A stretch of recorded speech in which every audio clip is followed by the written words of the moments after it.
Imagine a night in ancient Alexandria. The air is warm, heavy with the scent of sea salt, burning myrrh and jasmine blooming in the dark. Inside the temple of Aphrodite at Zephyrium, a queen kneels before an altar, her bare skin glowing in the amber light of flickering torches. A cascade of thick, golden hair falls down her back, a shimmering river of silk that has captivated an empire. With a sharp, metallic whisper, a blade slices through the heavy locks. The hair slides slowly down her shoulders, pooling on the cold marble floor like liquid gold. She leaves this ultimate offering on the altar, a desperate bargain with the goddess of love, to bring her husband safely home from war. But by the next morning, the heavily guarded sanctuary is empty. The golden lock has vanished without a trace. To avert a bloody political disaster and appease a furious king, the court astronomer will point to the heavens and claim a miracle, that the gods themselves snatched the queen's hair, transforming it into a constellation. Was this a genuine divine intervention, a calculated theft by temple priests, or a beautifully engineered political cover-up? This is the mystery of Queen Berenice II and the celestial theft of the missing lock. To understand the gravity of what was lost that night, we must first understand the woman who wore it. Berenice II was no delicate ornament of the Ptolemaic dynasty. Born the Princess of Cyrene in modern-day Libya, she was a woman of fierce intellect, remarkable physical courage, and a legendary passion for horses.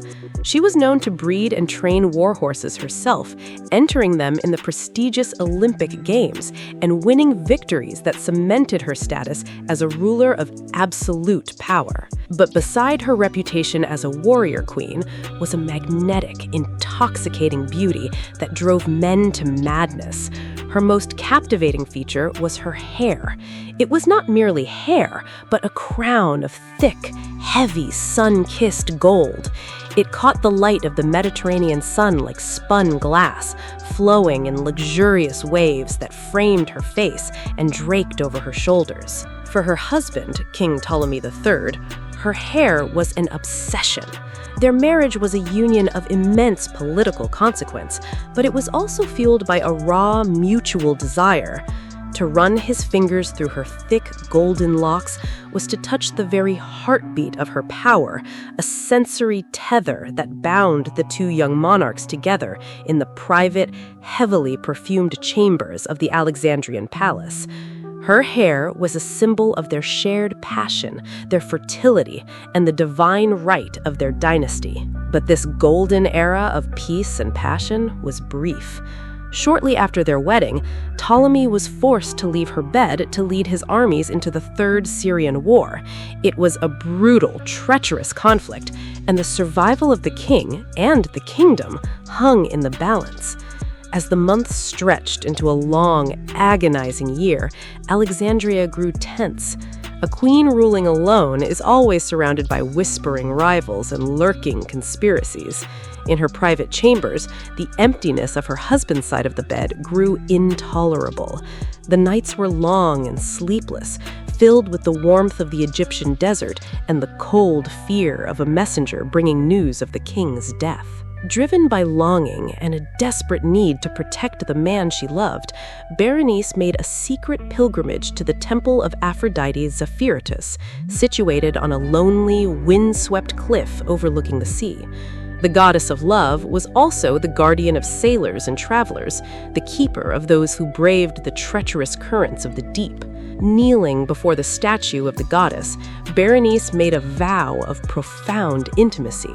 She promised that if Aphrodite protected her husband in the heat of battle and returned him safely to her embrace, she would sacrifice her most precious, sensual asset.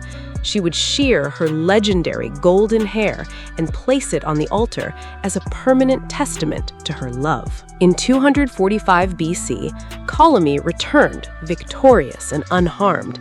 The reunion of the king and queen was ecstatic, a celebration of survival and reunited passion. But the vow hung over the queen like a quiet debt.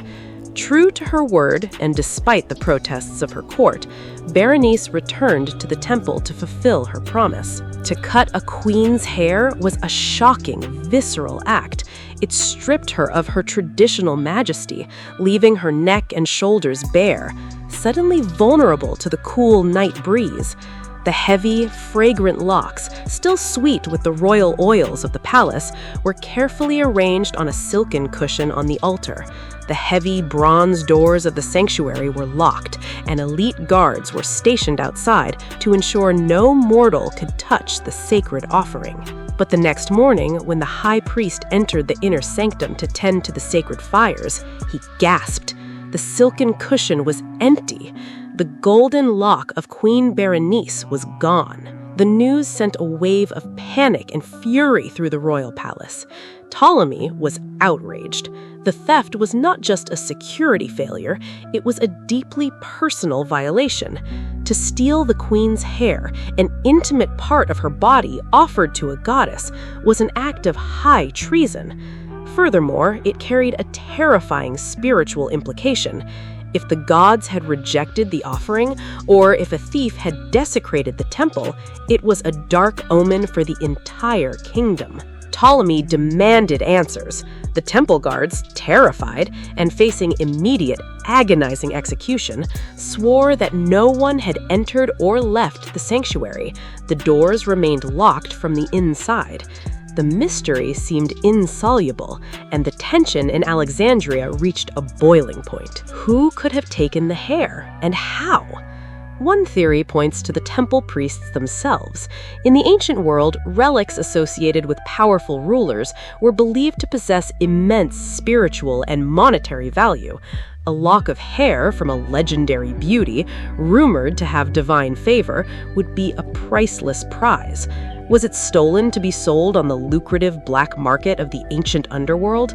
Or perhaps it was taken by a rival political faction, eager to use the sudden disappearance as proof that the gods had forsaken the Ptolemaic dynasty, sparking a rebellion before the king could consolidate his wartime victories. But just as the king's wrath was about to descend upon the temple priests, a savior emerged from the court.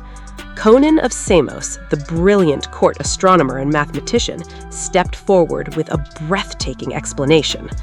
Conon led the king and the shorn queen onto the high balcony of the palace, pointing a brass instrument toward the night sky. He directed their gaze to a faint, shimmering cluster of stars located near the tail of the constellation Leo. "Look, Your Majesty," Conon whispered. The goddess Aphrodite was so enraptured by the beauty of the queen's sacrifice and so moved by her devotion that she could not bear to let such a perfect treasure fade on a mortal altar. Under the cover of darkness, she descended from the heavens, took the golden locks, and carried them into the night sky, weaving them into the tapestry of the stars to shine for all eternity. It was a stroke of absolute genius. In a single poetic gesture, Conon transformed a catastrophic security breach and a potential religious disaster into a glorious, state-sanctioned miracle. The king's fury evaporated, replaced by awe and pride. The queen's sacrifice was immortalized, elevating her from a mortal ruler to a living goddess whose very body was woven into the cosmos.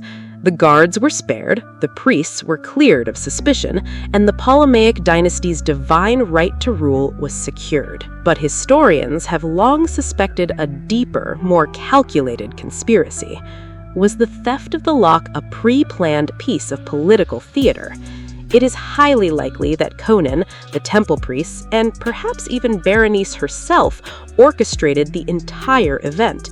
By staging the disappearance of the hair and immediately discovering it in the stars, they created a powerful piece of royal propaganda. It was a narrative that captured the imagination of the public, blending the sensuality of the queen's sacrifice with the grand narrative of divine favor. It distracted the populace from the heavy taxes of the war and united the empire under a shared celestial romance. Today, that faint, glittering cluster of stars is still officially recognized by modern astronomers. It is called Coma Berenice, Berenice's hair. Out of all the 88 constellations in our night sky, it remains the only one named after a real, living, historical figure. We will never know the absolute truth of what happened to those golden tresses in the quiet hours of that ancient Alexandria night. Did they end up in the hands of a corrupt priest, burned in a secret ritual, or did they simply decay into dust, lost to the passage of time? But perhaps the physical truth is secondary to the legend. Through the power of desire, sacrifice, and a brilliant touch of political theater, a queen's beauty bypassed the grave, finding a permanent home in the velvet darkness of the universe.